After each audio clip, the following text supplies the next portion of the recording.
Welcome to the Small Church Podcast, where faith, community, and ministry intersect in the unique context of smaller congregations. I'm your host, Tony Marr, and I'm thrilled to be joined by two men who are convinced they're a little bit more talented than I am. That is right. I'm Robert Kill, one of those supposedly more talented guys, co-host and fellow small church leader. Together, we're here to explore the challenges, triumphs, and inspiring stories within the tight-knit communities that make up our smaller churches.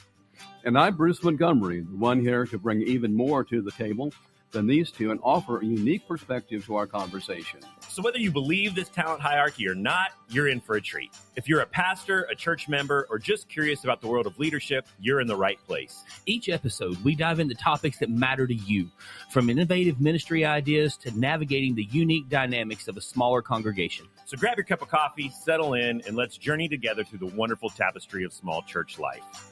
This is the Small Church Podcast. I have a surprise for you this morning. Yes. My wonderful wife was listening to our podcast, and Our listener. Yeah. our one listener was listening, and she heard your plea for grandmother candies. And so she went and went on a scavenger hunt of our area.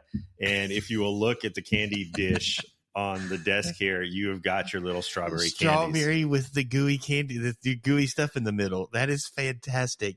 Yeah, and it started with me making fun of your grandmother candies, or more grandfather candies, I guess. Grandfather candy. Yeah, I don't know that grandmothers keep the Werthers around very much. Mine did, but she might be an anomaly. She was a rock star, so she was a feisty lady. But what are you saying about my grandmother? I don't know. Did she carry Werthers? I don't think so. But my grandfather did.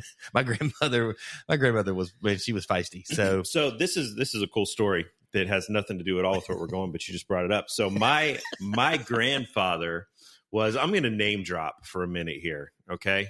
We don't do that very often on this show. We try not to. I'm going to name drop my grandfather. His name was Paul Byko. That might actually mean something to some of our listeners. He is like the Billy Graham of the Slavic nations. That's crazy. Yeah.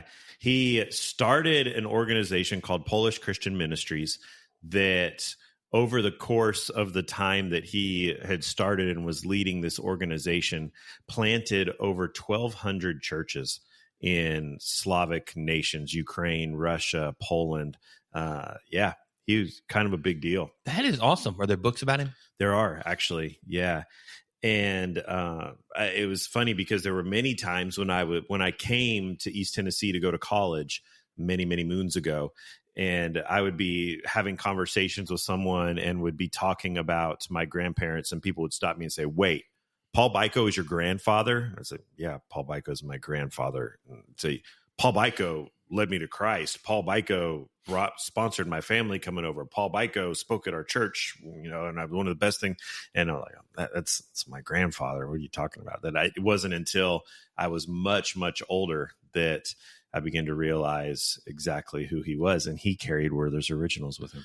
And just because of I'm this intelligent, and I may blow this up in my face, your last name is Marr, and it is. His is Byko. This is your mom's dad. It would be my mom's parents. So you kind of had a lot of influence from both sides because, your dad, very successful pastor, leader in the church world, doing a lot of great things. Your mom's dad, and I'm assuming your mom also had a lot of influence things, but you had a lot of great influences from really a very young age. Very, very blessed. Very lucky. That is awesome. Yeah. I didn't know that. We've known each other quite a while now. I should have known that before now. Yeah, it's pretty cool. He was a great guy. Really great guy. Hey, in other news, Celtics won. Yeah, the Celtics, you guys now have 18. We have 17. I was listening to the dumbest thing this morning on ESPN. They're like, the Lakers really have 17. And I'm like, what are they talking about? And then they were oh, come on. Don't even go there. I don't think this is true. I just thought it was so crazy that somebody's like, the Lakers should only have 12. And I'm like, 12? They won 5 as Minneapolis or whatever. And I'm like, but they were still the Lakers. They didn't. And the guy even said, I didn't say Los Angeles. I said the Lakers. And so as the Lakers, they won 17. And I'm just going, this is the dumbest. I thought you were going to say that the pandemic title 2020 didn't count. Oh, I don't care about all that. Somebody had to win it that year. And I think everybody played what they could and did what they could do. And the Lakers figured out a way to do it a little bit better than everybody else that year. And that's that's just life. I think just like this year, nobody's going to sit here and say Jokic and them laid an egg. And that's a much different series. If nobody's going to say that every team that the Celtics had to play until the finals, their main star was injured, was out. Yeah, I mean, again, you can't. They still won it. You can't control that kind of stuff, and they won it dominantly. I mean, it was. They really did. I mean, they swept one series and then only gave up one. They lost 3 games the entire postseason, but yeah, it was great. Brody and I sat down the other night. We were watching, and everybody's going to bed. And I typically try and go to bed pretty early. And I'm like, Brody's my middle son, and he's a Celtics fan. And we were just sitting there, and I'm like, you never know how many times you're going to get to do this, but a lot like you with your kids. I mean, I've been very fortunate. I mean, the Braves have won, and I've got to sit with my kids and watch that. I've got to watch the Celtics win. I've got to watch Alabama. I've got to, one of my wife's a Georgia fan. We've got to see a lot, except the Cowboys. The Cowboys we have not got to see win, and that may be one Landon and I die. Never happen. It may never happen. We'll both be dead before. Hopefully not him. Maybe he'll get to see one. I don't know that I'll see one in my lifetime because we could get on the other side of Jerry Jones before we win. Yeah, and it's really cool how big of a role sports plays in memories and in life. When I think back on my greatest memories of life, it was we had season tickets to UNLV football and basketball my whole life. And if you were to ask me right now, my favorite place in the whole world, if I were to die and be cremated, which is not my plan, so I'm not like giving my last will and testament here on the air.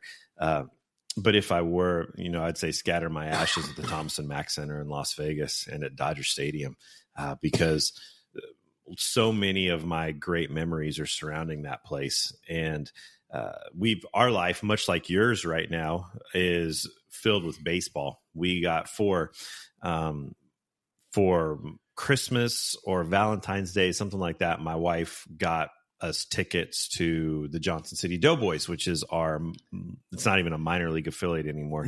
No, they're still loosely connected to MLB. There's some connection there and things, I think, but it's definitely not a franchised rookie league team like we had for decades. Yeah. And so we've been spending most evenings at the ballpark, and then last night, we didn't have any kids in the house last night. And so Amanda said, I'm going to plan a date for us. I said, that sounds amazing. She said, be ready to go by 3:45.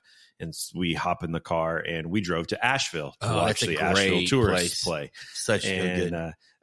Can we just talk for a minute about what a lucky man I am that we have been at the ballpark, just nonstop. And then we have a day where there's not a baseball game, and my wife plans a date for us, and she plans for us to go out of town to watch a baseball game. Yeah. Pretty amazing. It is. Lucky guy. And she brings strawberry candy. She did bring strawberry candy. She's a pretty amazing lady. I'm pretty fond of her. I think I'll keep her around. Yeah. Good choice. Good call. Yeah. How are you doing? I'm really good. We've a lot of good things happening. There's also, we were talking about some personal stuff. There's some things in life that kind of have my mind a little occupied right now, but man, things are really, really just in a good rhythm. A lot of good things happening in as far as family. Our oldest son, who's kind of still, I keep saying this wrong. If like location, I want to say Midwest, but I don't consider Colorado, New Mexico Midwest. That seems further than Midwest. It's like, or is it the furthest of the Midwest before you hit West Coast? Well, I think New Mexico, I would definitely say was West. Okay. Western. They're not West Coast yet, but West. And so he's just more on that little Midwest/West Coast tour that he's on and doing, and just killing it. And guys doing some crazy things in his life. And my other 2 boys are just really in a good rhythm. We've got some crazy things happening at church that guys just doing some really fun stuff. I love the series we're in right now. It's just my favorite way to kind of teach and move through stuff. And it's just a lot of good. That's awesome. You guys have some big things coming up at your church? We have about 70 kids and leaders leaving on Sunday to go to Winston-Salem, North Carolina on a mission trip, serving with an organization there, just investing in the city and working with some different, they're building, there's an organization that houses people and they don't have beds and stuff. And so the kids, and I laugh a little bit because I know my boys and they'll work really, really hard, but they're building bunk beds and things like that. And I'm just praying that these people don't, I'm praying they have someone smarter than me that builds bunk beds there that can help them do that. But they're doing some cool things along those lines and just serving alongside a bunch of their friends. And so I'm really, really excited. Melissa and a couple other leaders from our church are heading out. And then we've got all 3 of our campuses are going. So we got about 70 people. So your whole family's going, but you? My whole family's going, but me. I'm going to drive over 2 days. I'm going to drive over on like Tuesday and Friday and spend some time. But I just, unfortunately, inside of my roles and with everything else going on, I just can't miss a whole week. But again, everybody else here, that's the struggle of a small church pastor. And it's also the joy of being a part of a network that I get to kind of rely on 2 other campuses that are a little bit larger and have full-time student pastors that can organize and lead some things like that. And then my wife and I lead our student ministry. And so she's kind of going as our representative along with another volunteer and several of our students and mixing in with these other things. And then as soon as they get back, a week from Saturday, we do an event, which kind of, I guess, connects us to what we're doing. Every year we're a part of Memorial Day, and it's really early this year. The 29th is a really early day, but we're doing this downtown Irwin thing where we set up a snow cone machine and we make snow cones, just give away free snow cones and just hang out and talk to people as the parade goes right by us. And then at the end of the parade, the town, the fire department comes out and opens up a fire hydrant, just sprays water everywhere, and kids just run through it. Kids and parents and stuff just run through and have a good time. And that's awesome. It is great, man. It's just really cool. Small town living. It is really a good place to be. Yeah. So, one of the things that I've been really impressed about with your leadership in your church is that you guys really embrace your role in your community. And anytime there's any opportunity to get out there and be a part of the community, you guys embrace that and dive into that. And I think that you would say that you see the fruits of that, maybe not numerically, but relationally. I would think you definitely do. Yeah. And one, thanks for saying that. And we do really work really hard, our church. And I've said some of this before. So with this episode, with the content or the topic being a little bit different than some things we talked about, there are some overlapping things for me. But, our church is right on Main Street. We are right downtown, a town of 6,000 people, the county 17,500. Very, very small town. We're starting to attract, because of just life, cost of living, things like that. We're starting to attract a lot of people from California, Florida, New York, just Boston, or Massachusetts. I say states and then I go to a town or a city, but Massachusetts and things like that. And we've started to attract a lot of people. Isn't Boston really its own state, though? It feels that way, man. Go Celtics. But like we've got, I'm just thinking of families that are in our church right now that have moved from these states, and they've kind of come in here and they're a part. And so we're starting to attract, which has been very unique because it is a very insider town. And I don't mean that in a bad way. It's just when you've got a town that small, everybody is just a lot of people don't leave, and that's home for them. And we've got some really good factories and really good businesses and corporations there that create great work. And so people are there for a long time. And it makes a difference so much. And I think that's something that I didn't think about, even growing up in small towns. The 2 towns I grew up in as a kid, literally to this day, are half the size of Irwin, or smaller than half the size. There's 2,500 people right now in those 2 towns combined. Wow. And so I just don't single stoplight. Yeah. It's crazy, like what it is and things. We actually got to drive through a few weeks ago when we took Landon down to Talladega. We took a little detour and went through Hollywood and Scottsboro, where I grew up at, and in Alabama. And it was just really. We were in Hollywood a couple of weeks ago too. Same time. Really? different Hollywood. Yeah. Sorry. Yeah. Sorry. Yeah. We were about a week off on that one. And I was about 6 minutes off on the joke, but my bad. But yeah, it's just, we've always said if Hollywood was in Lower Alabama, it would be great because it'd be LA. Hollywood's in LA, Lower Alabama, but it is not. It's very northern Alabama. But yeah, I just forget about that connection. And when we do things in our community, when you've got lifers, people that have literally been there their whole life, and they see you do something that's unique, do something that goes out of the way. We're also very fortunate. There's several churches that really do engage our community because one church can't do it all. But when you see churches that do that, we come alongside. One, that's very odd to them. Why would these churches work together? Two, it's very kind of like, I've been here my whole life. I'm 40, 50, 60 years old. I've never seen a church do blank. And so, we lead the charge on some of these things. We have to actually petition the town to shut down streets and all this other stuff. And when those changes started happening, the people that were the powers that be would come to us and say, hey, here's how you fill this form out. Like, here's what you need to do because we believe in this event. We know that you guys have always helped make it great. We just unfortunately need you to lead the charge.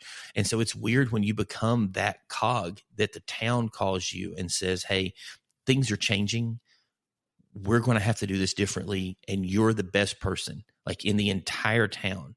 Your church, your organization of 100 people is the best person to lead this portion. And then sometimes down the street, the next event that comes up, there's another church. And I have loved that some things really changed in our town, and churches have been the ones who have stepped up and started leading that. And I think it's made a monstrous difference in the climate and the culture. And we're seeing God do some cool things because of it. That's really great. I love to hear that. And I think that it's something that any church can be a part of. Any church can do. And we're going to talk a lot about more of that later this episode. Last week was heavy. Last week we talked about the mental health of clergy, and it drained me emotionally.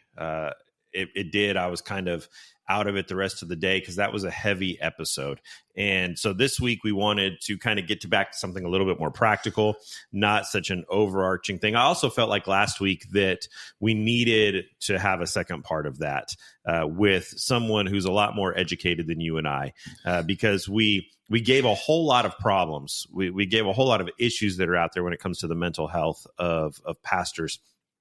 But I don't know that we gave a whole lot of tangible solutions for the problem. And so working on doing a follow-up to that with someone that's a professional psychologist and counselor.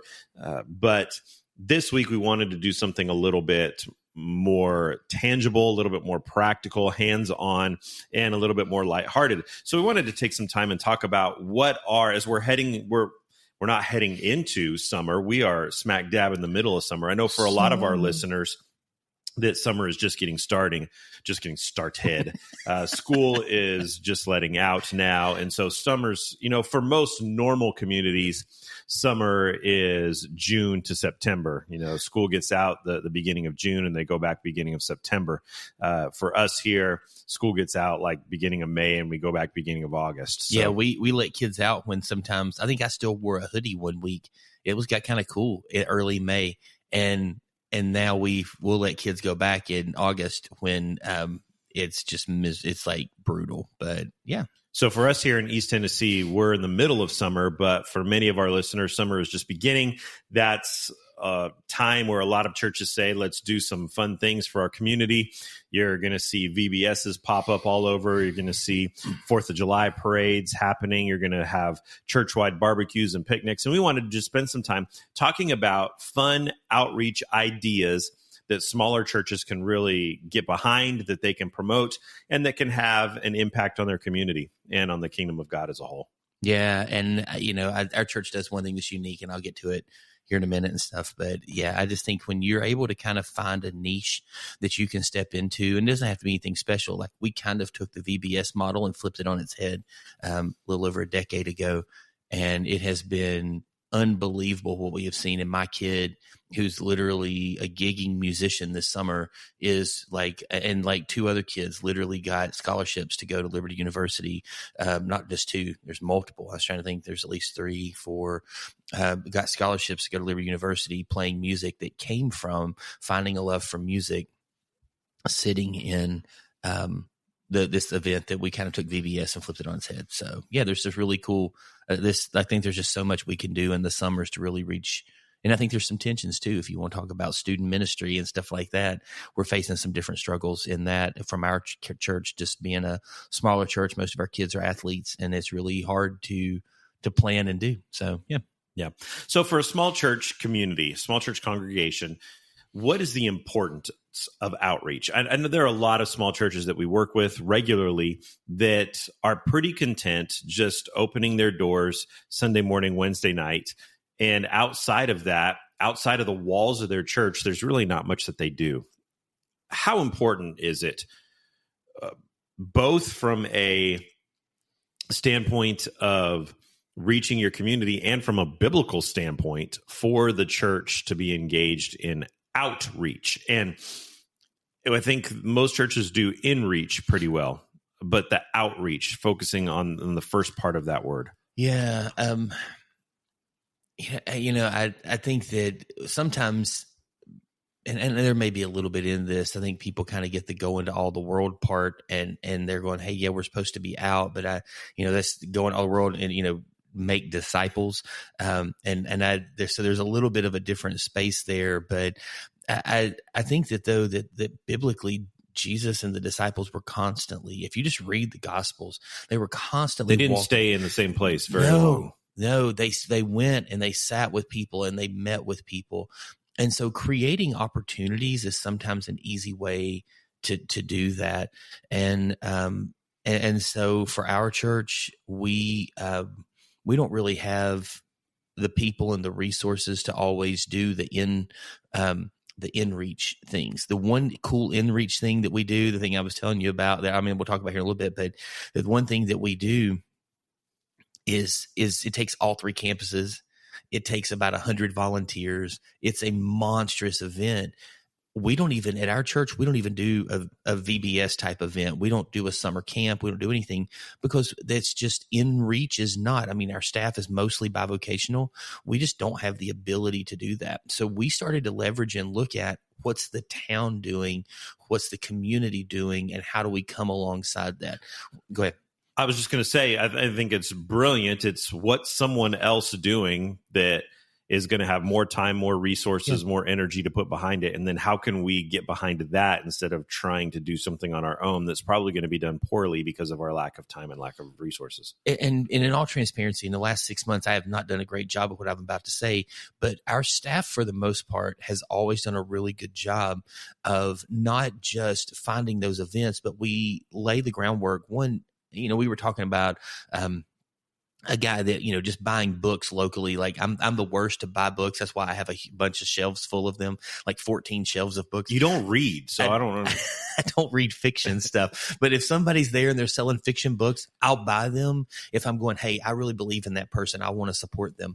And so it's the same thing with I don't do this maliciously. And I know you're going to think, man, you're just saying you're just going out and doing this to do. I don't but we go to restaurants. Melissa and I were talking the other day and we're just like, hey, we've got to find this every other week rhythm now. We've kind of gotten out of it because of some life stuff, but we've got to find this every other week rhythm where we work where she's helped working at the church a little bit right now, doing children's ministry and some other things, but that we go out to lunch, we go to a local restaurant, we sit down, we can do these things and really invest in and help and make a difference in the lives of our community. So we build relationships. Then when we go in and people go, oh, hey, what you got going on? It's like, well, we're doing this, this, and this. And they're like, oh, man, I love that you're a part of that downtown. My kid's favorite thing was getting sticky with s'mores at the Halloween event. And so we do and our church actually has to do all the work for the fund. We help recruit the people and do all the things. But it's a big deal, and we set up fire pits in the middle of the street and do that. And people months later be going, that's my kid's favorite event. That's our favorite station. We come there last. We know it's going to be. But I wouldn't get to hear those stories if I'm not saying be a bad steward. If you don't have the resources for this, you can find a different way. But every other week from Melissa and I to go share a pizza at the local pizza place, for us to go share a sub or, at the local sub place that we just love going to, or going to get a couple of smoothies from, we can't share those because she likes weird things that I don't when it comes to smoothies, but, like we go get a couple of smoothies there, and we just talk and we just build relationships and we ask good questions. So that's awesome. I love that. And so, so anyway, what's your thoughts in that space? How have you guys kind of, because you've got some great stories that only fun kids get to come and be a part. Free for fun kids. Yeah, there we go. Sorry, I said it wrong. But you've done this too. And I know in your season of life right now, you're not like in full-time, vocational preaching ministry. You are in full-time vocational ministry, but like you're not in a preaching ministry inside of a traditional church setting. But what have you seen? What are you seeing now from your place? Like kind of outside looking in, what's some things you're seeing that maybe you would do differently if you could go back, or what's really encouraging you from some churches in your community? So I said earlier that last night we went to Asheville for a baseball game. We went and had dinner and then went to a baseball game. Asheville is 45 minutes from our house. Yep. From where you're at in Irwin, it's, a 35 minute drive. 30 minutes, to Asheville. And yet it's a completely different world. The culture in Asheville is night and day. It is drastically different from what we're seeing here. I don't think people like you, that is the most understated statement you've ever made. Like people just don't understand how different it is from, like, literally it's a 25-minute drive from one side of the mountain to the other side of the mountain. And it is an insanely different culture. It really is. And so I was thinking last night as we were sitting there, my wife and I were talking about that as we're watching the ball game, that just what a different world it is 30 minutes away. And to do church work in Asheville would look a whole lot different than it would to do church work in Johnson City, because it's a different culture. And with my role now, I get the opportunity to step into a lot of smaller congregations, a lot of churches. And so many times the difference from one congregation to another, from one small community here in the Tri-Cities to another, is like the difference between Johnson City and Asheville.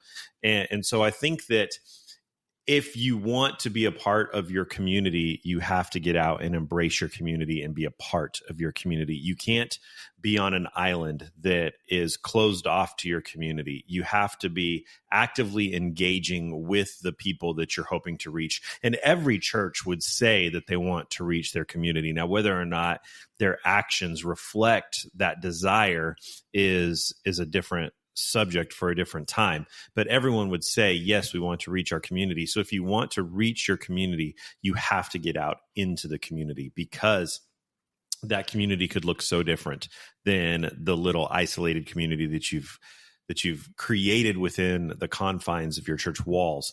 And so I think that it is critical for churches to not do church, but be church, be the church out in their community. And it's something that excites me for smaller churches, because like you guys are doing, the communities are doing the events. You just simply need to step in and be a part of them, offer an opportunity to be a part of them. What you guys are doing with your snow cones is you are providing a service to the people who will be coming to the community for this event. They're not coming for your church. We don't even put a sign up that says Northridge. Nobody is coming to Irwin in a couple of weeks for the 4th of July parade for Robert Kell and his church. They're coming for this parade. It's something that people will come from all over, but that community that you're in will really embrace it, as you were talking about. Everyone in the community really gets behind it. So for you guys, if you weren't a part of that, I think that it makes a statement to the town, to the people that live there, that these guys are not a part of it. And over time, the more and more that you're not a part of, the more and more that you become isolated from that community that you're in and trying to be a part of. And so regardless of what you're doing, maybe your church doesn't have a ton of money to set up a snow cone machine. Maybe your church doesn't have the people or the resources to do a float in a parade or something like that. But just simply being present in the events of your community, let the people in your community know that you really are one of us. You really are for us, and you're a part of us. Well, two things I want to say. One, and I just want to brag on my friends and family that I get to serve alongside at the church that I'm at, we rent an icing machine. It costs us $50. We rent it from a local like wedding and event place here in town. It costs us $50. We get it for the whole weekend. So our kids get snow cones on Sunday in children's ministry and all these things. It's just a great day. Our band always finds a way to float back and get a couple of snow cones and do some things along those lines. But we pay $50, and then we just announce, we say, hey, we need ice and we need syrup to make these things. And I've had people come by and just sit down and go, hey, had one guy text me, he's like, how many bags of ice do you need? And I was like, it's probably, and it's not as much as you would think. Ice goes a long way with snow cones. It's like 6 or 8 huge bags of those 10 or 20. Just please don't drop them off at the front door of the church a week early. Yeah, don't drop them off then. And he said, I've got all the ice. So then when I sent the email out the next day, I'm going, hey, somebody, unbelievable connection. Somebody has said, hey, I'm going to get the ice. And then somebody else showed up and was like, hey, we went to this local like place and we bought 4 of those gallon jugs of stuff. And then 2 or 3 other people have texted and said, hey, we've gone and we bought. So we're going to have so much syrup, so much stuff. And the church is out. The church has got $50 invested. And all of these people tithe. This isn't like, and by the way, I don't know if all I see is a name and I'm able to say thank you and write a note. I don't know what people give. I just know that they do. And so, but all these people are generous, tithing people, and they're just going above and beyond. They're going out and they're like, we believe in what's happening here. And I'm so thankful for that. The other thing I would say to what you were just talking about, and I love it so much, is we earn the right to speak into people's lives. And what's beautiful about that is when Northridge started almost 16 years ago, we actually probably 16 years ago, about right now, we kind of sat in this space of how do we be in the community? And I was here for like 2 weeks and then we moved away for a couple of years and then came back. But the leadership and things, how do we get in the community? So they started looking around and they found elementary schools and stuff like that needed people to come and volunteer for their parade or their carnivals and stuff like that. Well, Northridge started going and volunteering. Well, because we weren't doing a VBS and we were doing a camp, when it came time for those, they'd be like, oh, what do y'all have going on this summer? And they would tell them, and they're like, you need to promote that at our school. And so they would come in and they would hand out some flyers and they would do some things and they would help make this event go. And what we did, and we're bringing it back this year after like a 3-year hiatus, is we do a thing called Camp Amp. And we kindergarten through 5th grade, we take and teach kids. We put them into bands, and the most kids we ever had. And our campuses aren't big enough to hold more than this. We had to turn people away at some point in time. We had about 135 kids that we would put into bands, and there were usually a couple of dance teams as well. And we would teach them to play guitar, acoustic, electric, bass, drums, percussion, singing, keyboard, every instrument that's in a typical Sunday morning band. Our musicians would take and break the songs down to these really simple chords. They would turn them into like 3 or 4 chord songs, sometimes 2 chord songs. Like you get songs like Dance in the River from years ago. You can play an A7 and E7 and get that whole song just about. But they would turn these things into really simple songs, and kids would sit, and for 5 days they would teach them how to play a song. And kids started falling in love with instruments, and they'd start learning these things and being a part. And then on that last day, we'd do a monster concert. And I'll just tell you, it's excruciating. That's painful. It is miserable, except for the one moment for 3.5 minutes when it's your kid on stage, and it is the most beautiful thing in the world. But we would do this. And of course, we would start with kindergartners, and then it would progressively get better and then you get 5th graders, and some of those kids, man, they were like leading this place in worship by the time we got to the end of the night, because they just were unbelievably talented. But in that space, that was an in-reach thing that started from outreach, that we had a hard time getting our own kids and our own church into the event, because the moment it would drop, the community was more aware of it than our own people were sometimes. And like our own people would come be like, I went in to sign up and it was sold out. Like it was already booked. And God just did some things, but it all came from out. It all came from being out, from saying, we're going to go sit at this restaurant. We're going to go serve this school. We're going to go help this organization. We're going to go to these places because that's where Jesus would be. He wouldn't be sitting in an office with the doors locked, hoping that nobody comes and talks to them today. He'll be out in the community. Yeah. So embrace your community really is what we're trying to say. Embrace your community. Yeah, if you're a space. small church leader that's listening to this and you're saying this sounds great, but we don't have the people to put on a camp like that. We don't have the resources to put on something like that. There's so many opportunities. Engage in what is already taking place. Yeah. Just be a part of it. Robert, what are some other things that a small church leader or just a church leader in general, is they're looking at, maybe they're sitting here in the middle of June and saying, I've really dropped the ball. I have nothing planned for our church outreach wise. You guys have really opened my eyes to some things that I need to do. What are some simple things, cost-effective things, maybe no cost at all, that a church can do that don't require months and months of planning and preparation, that can have a real impact on their church and their community? Yeah, I mean, I think that just really simple space is what's some food bank, Salvation Army, resource type places in your town that you could rally your troops, rally your church, and go serve once a month over the next couple of months. As you go. I mean, maybe it's twice a month. I mean, just something that seems feasible for you to be able to get 10, 12, 15 people that'll go and just put in a good half day, full day of serving. I know that that's a great starting place. One of the things would be to go on to the community, go to the town Chamber of Commerce. Yeah. The chamber, the town website, and all those things. I mean, some towns, those places don't get along very well.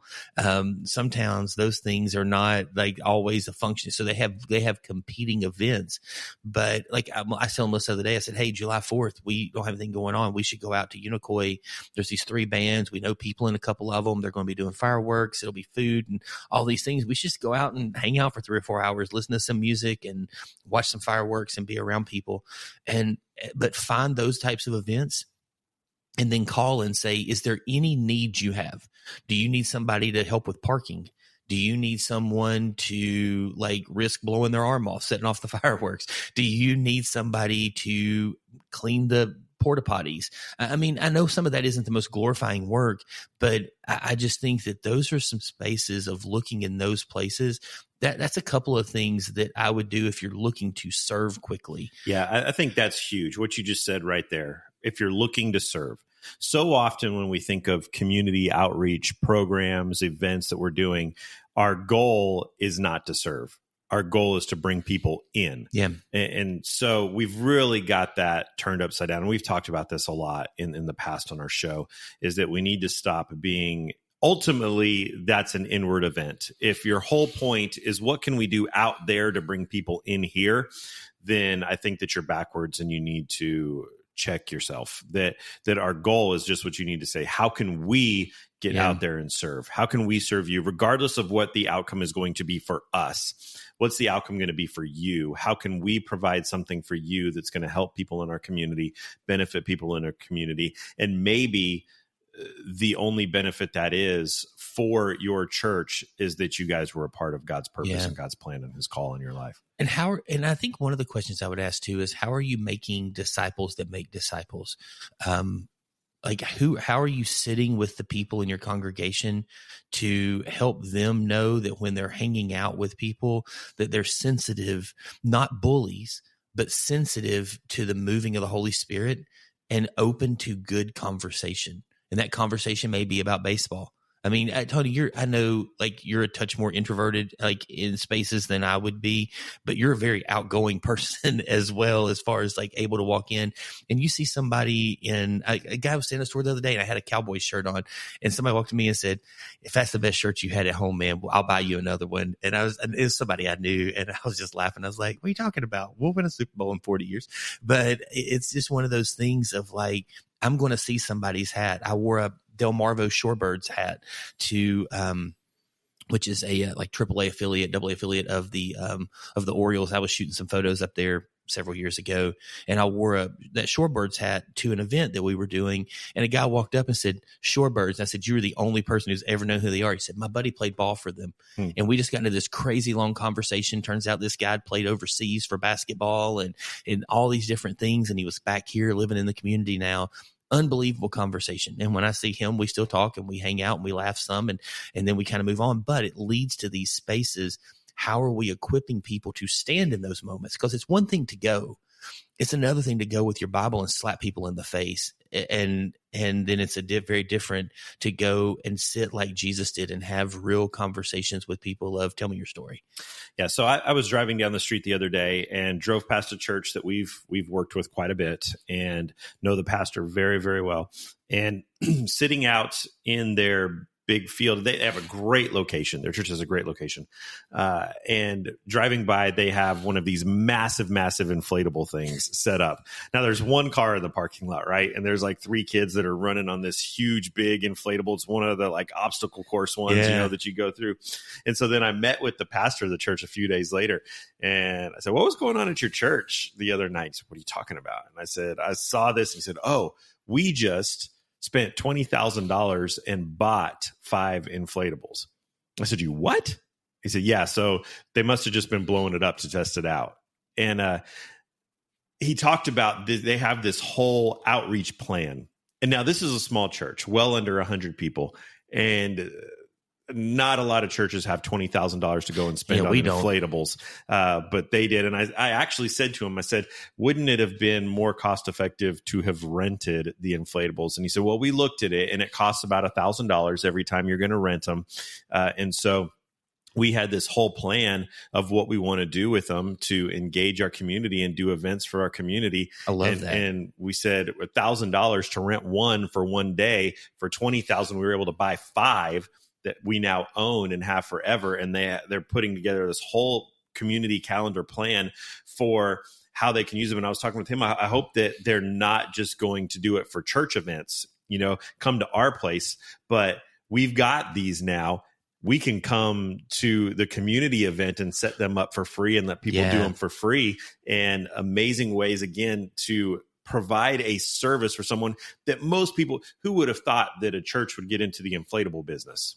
But it's thinking outside of the box. It's creating a way to provide a service for people, for your community to be engaged and be a part of your community, to get into somewhere that maybe you couldn't have gone before. Yeah, and that's such a big deal, because I think about the events that we do, and there's some churches down the street from us that have these bigger parking lots and things like that, and to be able to set up those types of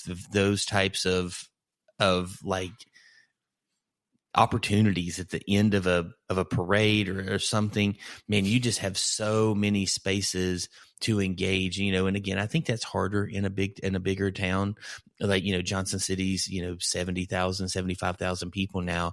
I think when you start to get to a place like that, even though that's a pretty small town in comparison to the rest of the country, it's big enough that it's harder to get into those spaces.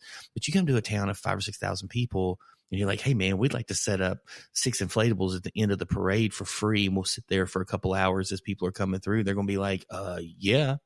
And you just hang out, and maybe you do have a shirt that says, Tony and Robert's Inflatable Crew, and you have the name of your church or whatever on there. It's just, and just, the Northridge Inflatable team or crew or whatever. You find something fun that's on there. And I think that there's some ways you can do that, and people at least would know, hey, we're doing this and we're here because we love you, we care about you, and we just want to have good conversations. Yes. Parents are so held hostage too. Their kids are bouncing, they're holding shoes, they're holding water bottles. Think about ways you can ease the tension for them. And then also think about, again, how are you discipling your people? What's 2 questions that they could ask? Hey, tell me about yourself. What's something you're really excited about right now? Yeah. Let's turn the page, because if I'm listening to this, I'm thinking, okay, great. You've given me a lot of ways that we can connect with our community. Just hop on, find out what the community is already doing. Doesn't take a lot of effort on the pastor's part to organize. But if I'm listening to this and I'm in a small church, and this is the conversation I've had dozens and dozens of times with leaders, is that's great. We can say these things, we can promote these things. How do I get my people to come and do it? Because we do these things and then I'm the only one who shows up. Yeah, I mean, we're facing that struggle inside of student ministry right now. I've always kind of taken summers off with student ministry, and I do a few events throughout the year. And then being bivocational, I've had a harder time in student ministry. And right now we'll plan events and we'll reach out to everybody and they're like, oh man, it's gonna be so great. We love it. And then comes the week of the event. We send out reminder text or email and we just start getting this barrage of, sorry, we're out of town. Sorry, we're on vacation. Sorry, my kids got sports. Sorry, my kids got, and I'm going, how do we do this student ministry thing in a space of that? And so I feel the pain of where they are in that. So here's one thing. I guess, one, let people know as far ahead of time as you can. Two, when you're telling stories about it, use it in your announcements and tell stories of, hey, here's what happened this past week. Like a week from Sunday, when I'm talking about this, I'm going to say, I just want you to know we made this many snow cones yesterday. This happened. I saw these 10 conversations going on. I saw kids laughing. I saw a kid drop a snow cone and cry, and I saw us make another one for them and go, hey, here you go. It's okay. And we cleaned up that snow cone and we fixed those things and we helped with this and we did that. And here's the difference we made. And we made that difference because of your generosity with your time, with your talents, and with your treasure.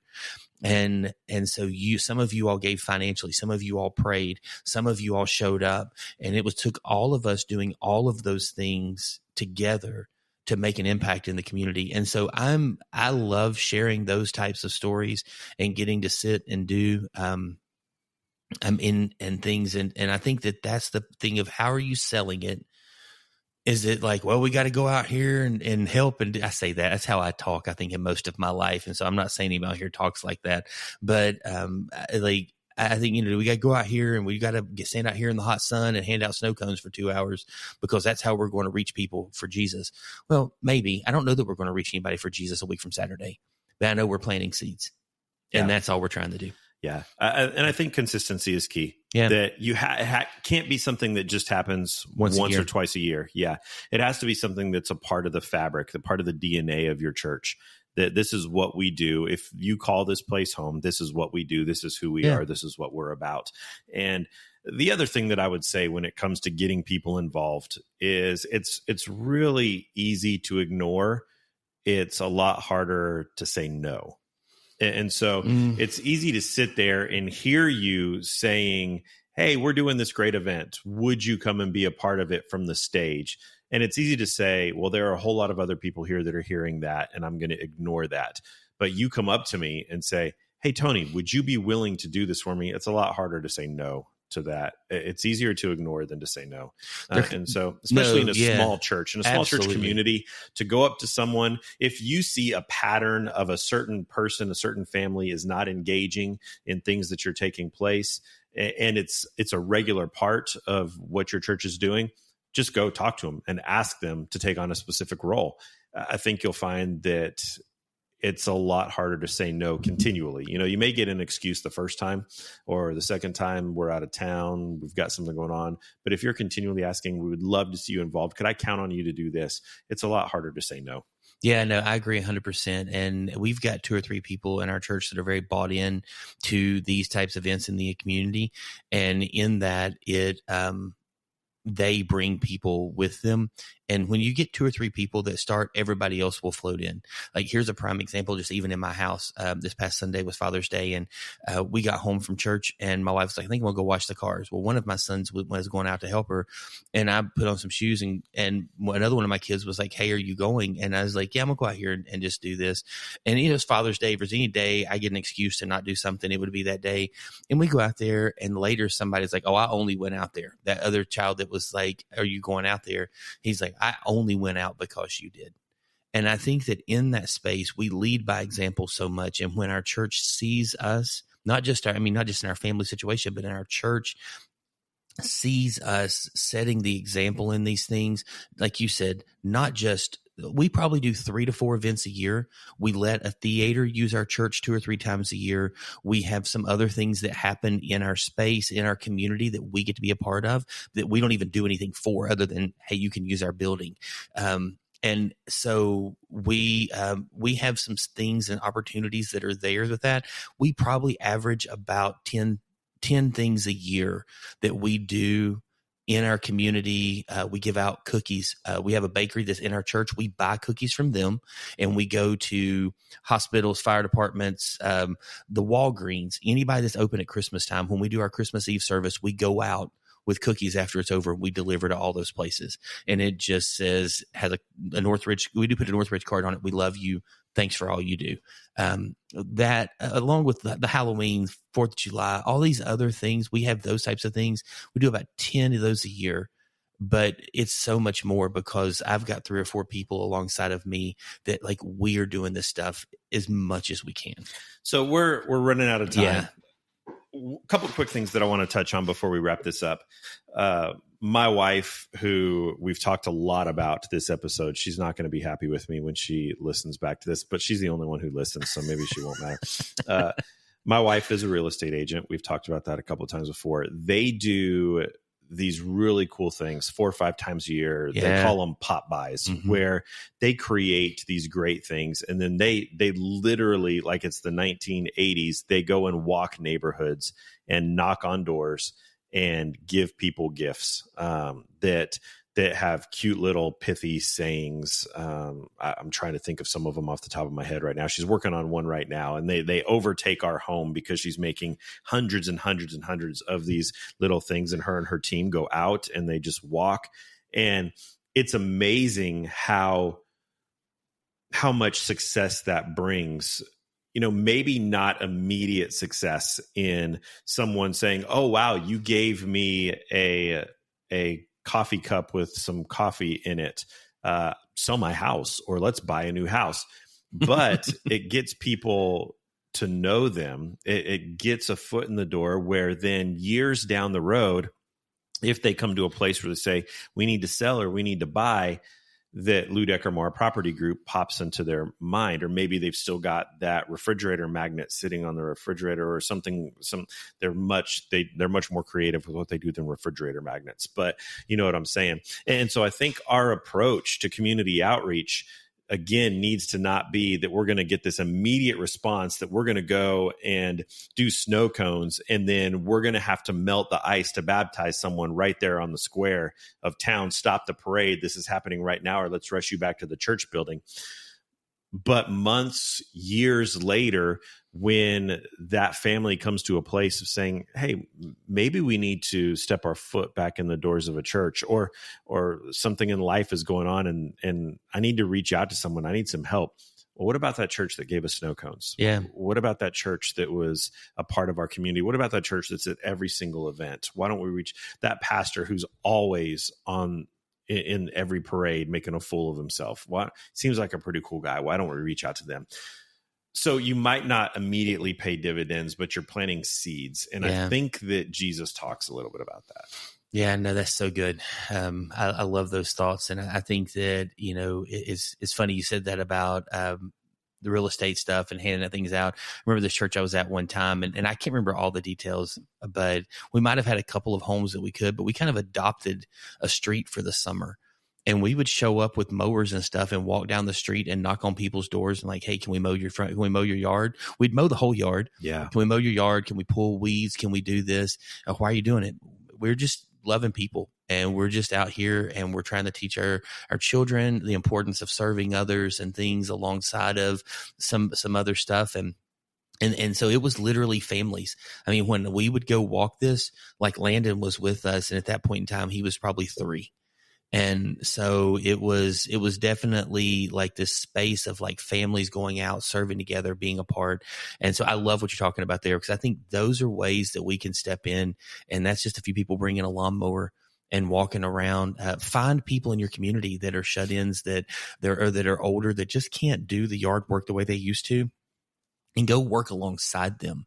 We've got a neighbor who's 92 years old, and he still comes out. He's like, I haven't run a triathlon in 10 years, which means he was 82 the last time he ran a triathlon. And he just talks to Melissa, and he's just a great guy. And he still gets out and cleans his fence line and mows his yard and things like that. He's like, I can only work half a day. But if he has a whole day's work and we can come alongside him, And that shows Jesus' love in a real practical way. And I think that's some things we can do as a church as well. That's awesome. I love it. Hey, well, that's about all the time we have for this edition of the Small Church Podcast.